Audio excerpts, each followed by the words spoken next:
The rule that everyone knows. The rule had never been written down.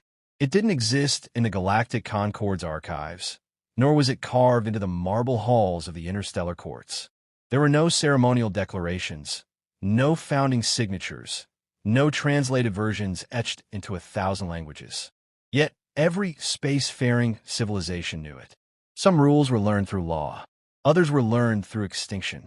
The galaxy had taken nearly 30,000 years to arrive at stability.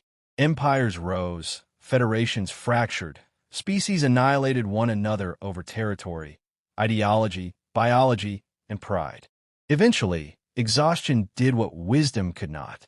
The survivors gathered, negotiated borders, established trade corridors, and agreed, sometimes grudgingly, that there were limits even war should not cross.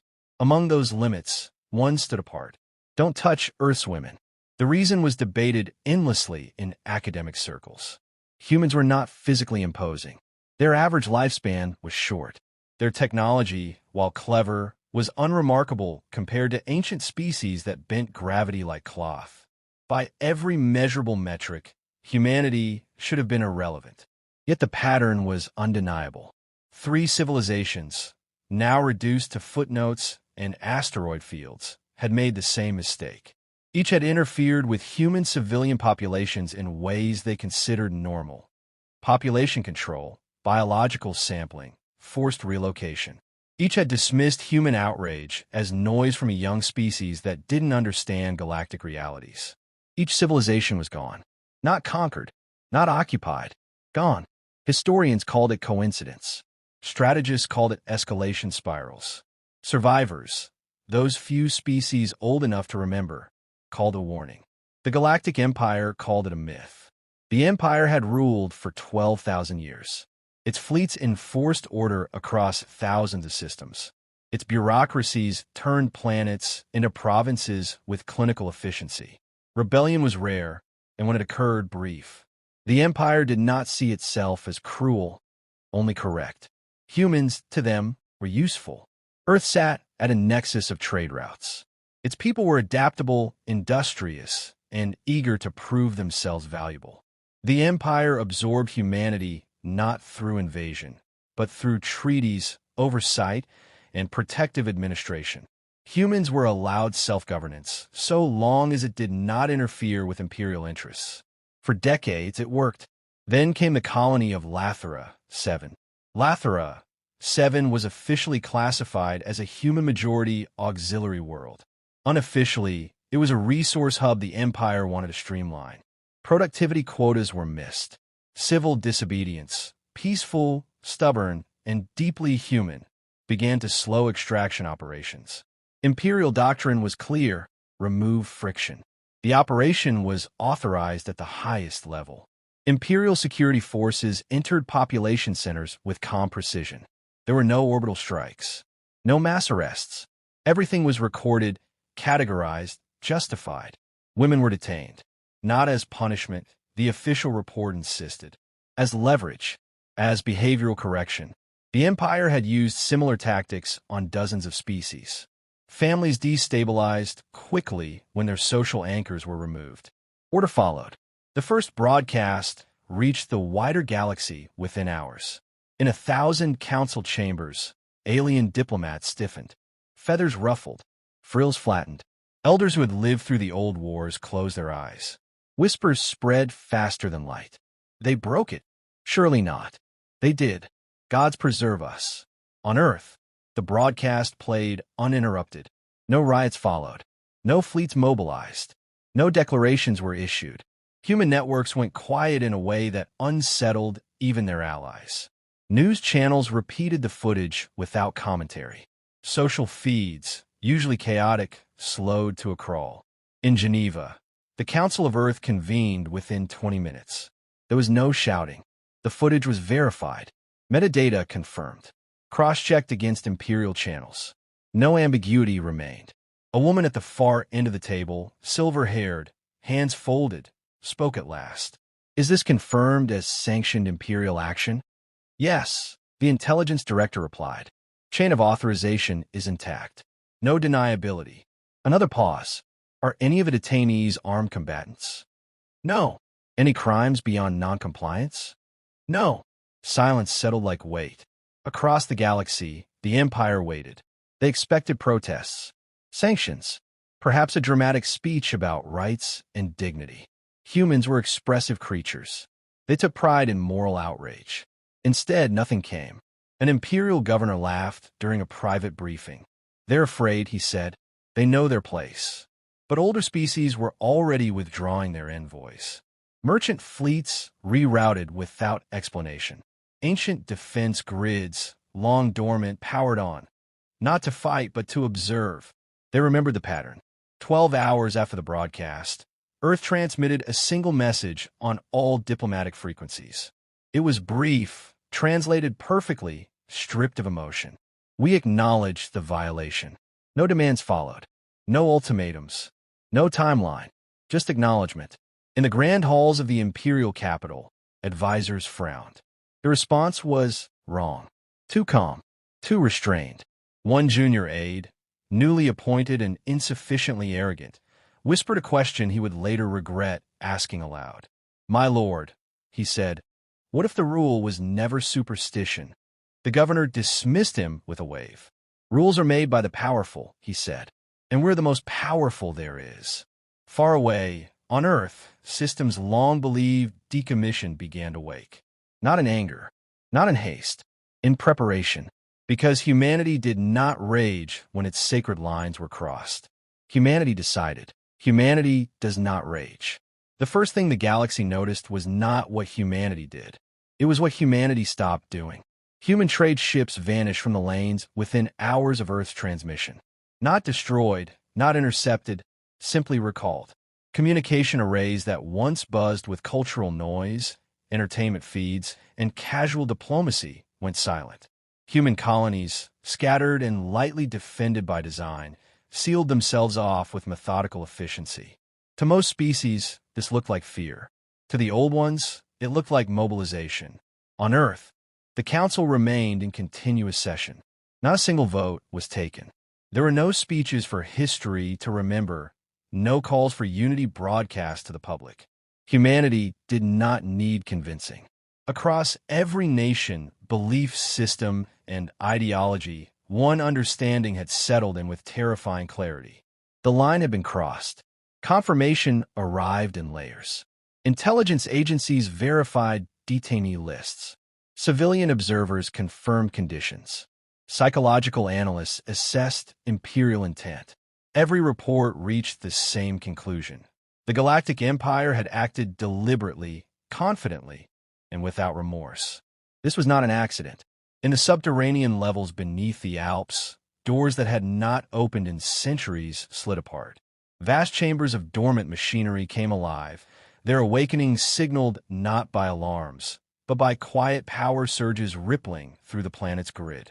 Artificial intelligences, long restricted to advisory roles, received new permissions. Their processing constraints were lifted not toward creativity or governance, but toward modeling. Extinction modeling. Humanity had learned long ago that rage was inefficient. Rage burned bright and consumed itself. The civilizations that vanished in humanity's past were not destroyed in fury, but in silence, by systems designed when humanity still believed it might need to end a god. In orbit, satellites adjusted trajectories that had been fixed since the dawn of the space age. Deep space assets, dismissed by the galaxy as outdated probes, revealed themselves as anchors, keys, and weapons whose true purposes had never been disclosed. Still, no threat was issued. The Galactic Empire's response came 20 hours after Earth's message. An official communiqué framed the detentions as temporary administrative measures and reminded humanity of its obligations under imperial oversight. The tone was firm, condescending, and carefully legal.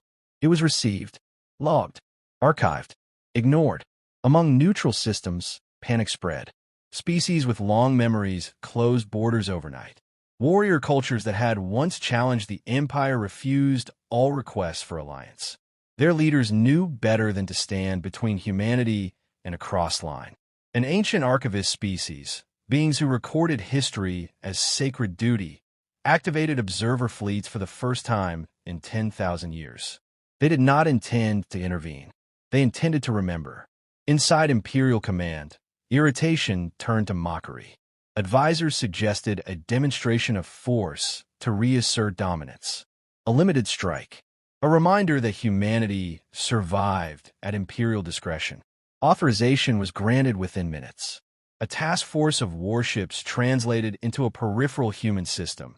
Empty, quiet, seemingly undefended. The plan was simple. Destroy orbital infrastructure, broadcast compliance demands, withdraw. They never finished translating. Space folded in on itself. Not explosively, not violently. It was as if reality hesitated, then chose a different geometry. Imperial sensors screamed as gravitational constants shifted by fractions too small to be natural and too precise to be chaos. Ships drifted. Engines failed. The task force commander attempted to signal retreat. The signal never reached its destination. The system itself had become a sealed equation with no external solution. Across the Empire, alarms began to cascade. Slipspace routes flickered on navigation charts, then vanished.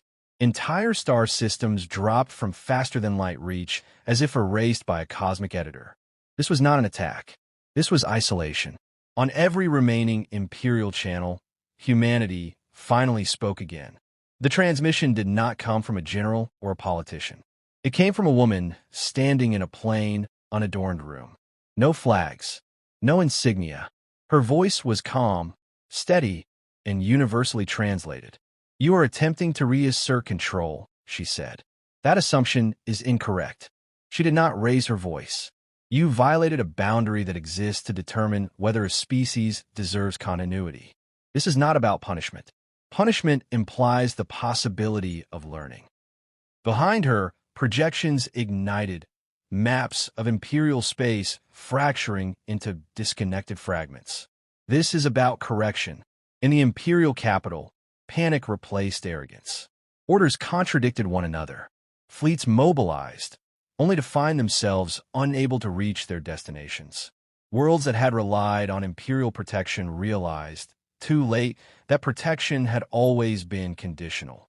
A senior Imperial lord demanded surrender, terms be transmitted immediately. The human woman paused, as if considering the request. "No," she said gently. "Surrender is a conversation you have before you cross the line." The transmission ended. On Earth, a general watched the final data streams align. He gave a single nod to no one in particular and spoke the only order that mattered. "Proceed to Phase 2, he said. Far beyond Imperial borders, stars began to dim. Not from destruction, but from something far worse. Humanity had finished deciding, and now it was remembering everything it had ever saved for last. What humans were saving for last. The galaxy had always believed war was about force. Ships against ships, armies against armies. Victory measured in territory seized and enemies destroyed. Even the Galactic Empire, for all its sophistication, understood conflict as an equation of power applied until resistance collapsed. Humanity understood something else entirely. War was not a contest. It was a conclusion. Phase 2 did not announce itself with explosions or grand maneuvers. There were no heroic charges, no desperate last stands for historians to romanticize. Instead, the galaxy watched as the Empire began to fail. At first, it was communication. Entire Imperial sectors lost synchronization as quantum relays slipped out of alignment. Messages arrived days late, then not at all. Command hierarchies fractured, admirals unable to reach their fleets, governors unable to receive orders. Authority dissolved into confusion. Then came logistics. Supply worlds that fed Imperial shipyards found their orbits subtly altered. Fractions of degrees that rendered automated docking systems useless. Fuel depots went offline as molecular stabilizers failed without explanation. None of it was catastrophic in isolation. Together, it was paralyzing. The Empire tried to fight back. Fleets mobilized from core worlds, relying on ancient, redundant navigation paths. Humanity had already mapped them centuries earlier, back when it still feared the Empire might one day matter. Slipspace corridors collapsed behind advancing armadas, stranding thousands of warships in empty interstellar gulfs. Crews rationed air and power, waiting for rescue that could not arrive. Still, humanity did not target civilians. Not directly. Instead, they targeted permanence. Imperial cloning vaults, repositories that ensured population continuity, were neutralized with surgical precision. Genetic archives corrupted beyond recovery. The Empire's future narrowed, generation by generation, without a single city burning. On neutral worlds, analysts struggled to comprehend the strategy. Humanity was not conquering territory. It was erasing the Empire's ability to exist as an organized species. "This is extermination," one observer whispered. An older being, ancient eyes dim with memory, corrected them. "No," it said. "This is judgment." The final broadcast came as Imperial resistance reached its peak and its irrelevance. Humanity seized every surviving channel, from military bands to civilian entertainment feeds.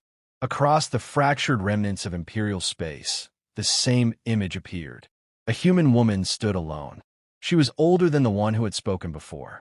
Her face bore the quiet lines of experience, not authority. Behind her, there were no maps this time. Only names, thousands of them, scrolling in silence. "These are the women you took," she said. Her voice did not waver. They were mothers, daughters, builders. Some were soldiers. Most were not. All were human. The names continued. "You believe this was about dominance," she went on. "About reminding us of our place. You misunderstood our place entirely." She paused, allowing the words to settle. "We do not protect women because they are fragile," she said. "We protect them because they are foundational. They carry culture, continuity, and memory. A species that violates that truth reveals itself as unfit to inherit the future." In the imperial capital, leaders argued for surrender with increasing desperation. Emergency councils convened in shattered halls, their authority reduced to pleading. They ordered the immediate release of all human detainees, broadcasting proof in real time. On Earth, the council watched. The release was acknowledged. The decision did not change.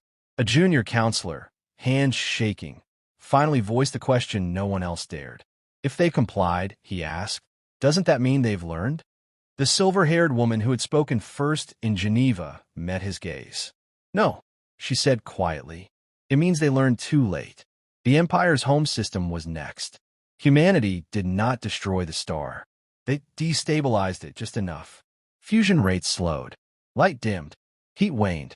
Over decades, the system would freeze, rendering the heart of the Empire uninhabitable without ever triggering a supernova.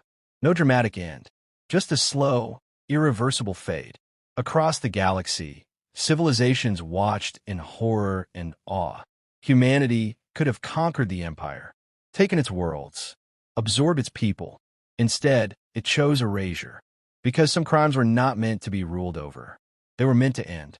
As the last Imperial command signal dissolved into static, an ancient archivist made its final entry for the day. Rule number 1 was never a threat, it recorded. It was a test, and the Galactic Empire had failed it completely. The rule that survived the Empire. The galaxy did not celebrate. There were no victory declarations, no parades of captured banners, no triumphant broadcasts announcing a new age under human rule. When the last Imperial command node went dark and the Empire ceased to exist as a coherent entity, what followed was not cheers, but silence. A deep, collective recalibration. Entire regions of space found themselves suddenly ungoverned. Imperial insignia remained etched into station halls, but the authority behind them was gone. Fleets drifted leaderless. Worlds that had depended on Imperial protection learned what it meant to stand alone beneath unfamiliar stars. And through it all, humanity did nothing more. Human war systems powered down in the same orderly fashion with which they had awakened. Gravitational fields returned to natural constants. Slipspace corridors stabilized, those not permanently erased. Artificial intelligences relinquished extinction models and reverted to containment status, their final calculations archived and sealed. On Earth, the council adjourned without ceremony. No one spoke of triumph. No one spoke of vengeance fulfilled. The cost had never been measured in ships destroyed or systems erased. It had been measured in something far heavier. Names. Across human space, memorials appeared, not grand monuments of stone or steel, but quiet spaces. Gardens. Walls of light. Archives accessible to anyone who wished to remember. The names of the women taken by the Empire were recorded there alongside their lives, their work, their laughter captured in fragments of memory. Humanity mourned. It always had. That, more than its weapons, unsettled the galaxy. Alien diplomats returned cautiously, unsure what tone to adopt with a species that had erased an empire without rage and then bowed its head in grief. Some expected demands. Reparations. Deference. Humanity asked for none of it. Instead, a new session of the Galactic Concord was convened at humanity's request. For the first time in its long history, the Concord met on Earth. The chamber was modest by galactic standards. No colossal statues. No displays of power. Delegates from hundreds of species gathered, many of them visibly uneasy. They had come not to negotiate, but to listen. A single human representative stood before them. "We are not here to threaten you," she said, "nor to claim authority over you. What happened to the Empire was not an act of conquest." She paused, letting the weight of recent history settle. It was an outcome. A new document was projected into the chamber. Short, unambiguous, translated into every known language. Rule number 1 was written down for the first time. Do not touch Earth's women. Violation constitutes forfeiture of continuity. There were murmurs, fear, agreement, understanding. An elder from species older than Earth itself rose slowly. "Why make this law now?" it asked, "when a lesson has already been taught." The human representative met its gaze. "Because memory fades," she replied, "and we would rather be understood than repeated." The rule was ratified unanimously, not because humanity demanded it, but because no one wished to test it again. In the cycles that followed, the galaxy changed. Borders shifted cautiously. Conflicts paused at human red lines, even when humans were not involved. The phrase "don't make it human" entered dozens of languages as shorthand for irreversible consequence. Humanity did not expand aggressively. It did not build monuments to its power. It returned to trade, culture, exploration, carrying with it a reputation unlike any other species. Kind until it wasn't. Patient until it decided. Peaceful until a line was crossed. Years later, on a quiet observation platform orbiting Earth, a young alien diplomat studied the planet below. Blue oceans, scattered lights, no sign of the force that had undone an empire. "Why didn't they warn us more clearly?" the diplomat asked its mentor. "Why not explain what would happen?" The mentor, ancient and tired, watched Earth turn slowly beneath them. "They did warn us," it said. "They just warned us the way humans always do." "How was that?" "They told us the rule," the mentor replied, "and trusted us to be civilized enough to respect it." The diplomat was silent for a long moment. "And if someone forgets?" The mentor's gaze hardened, not with fear but certainty. "Then the galaxy will remember again." Below them, Earth continued its rotation, unchanged, unbowed, unconcerned with the fear it inspired. Humanity had not conquered the universe. It had drawn a line so clear, so final, that even the stars seemed to keep their distance. And rule number 1 endured, not as a threat, but as a truth. Some boundaries are not defended to win. They're defended so that the future deserves to exist at all.